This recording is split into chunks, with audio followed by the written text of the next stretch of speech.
Hi, I'm Lenora Bresler. Welcome to the April 17, 2017 edition of the Bible, Delight in the Details. We're now going to talk a little bit about the aftermath of Easter and what happened to some of the characters in that important drama.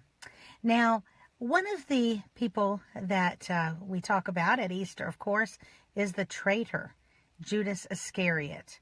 What really happened to Judas?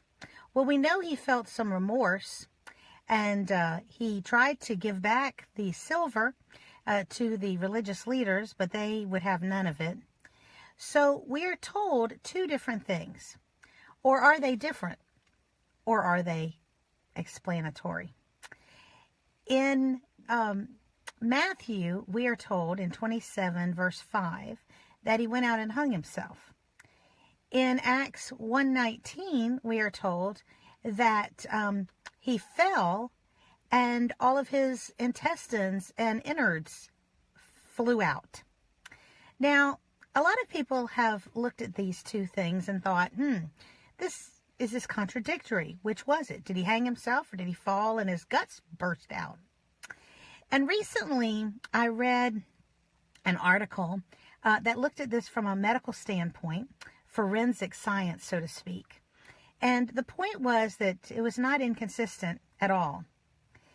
Apparently, what happened was Judas, understanding that he, having betrayed the Son of God, or at least at this point he knew he had betrayed an innocent man, felt that he was cursed.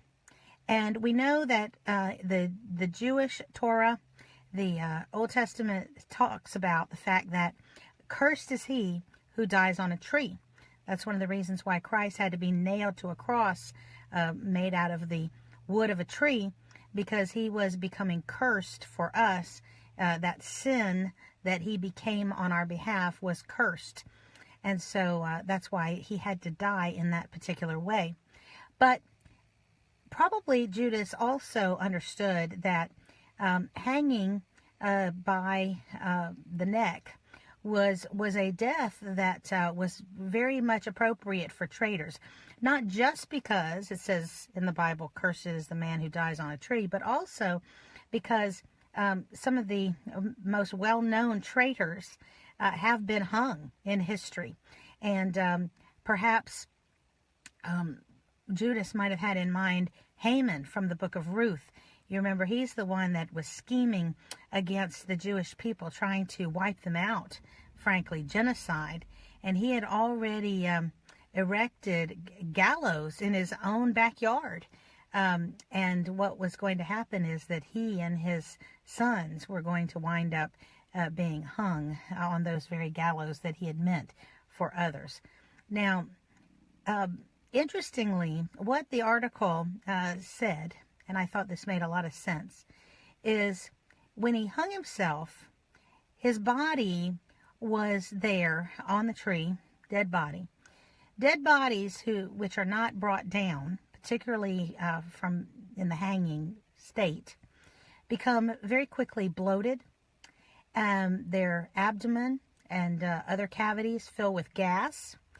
And it was explained as a very overfilled balloon. And you know that when you overfill a balloon, if it drops, it is much easier to pop. Now, skin generally is very durable.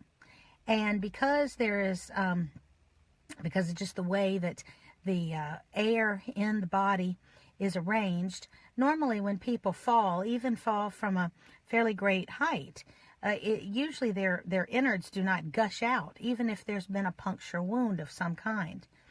But this makes a lot more sense, because if this is a dead body that is falling in this bloated condition, then yes, he would fall, the body would fall, and it could very easily break open and the innards rush out.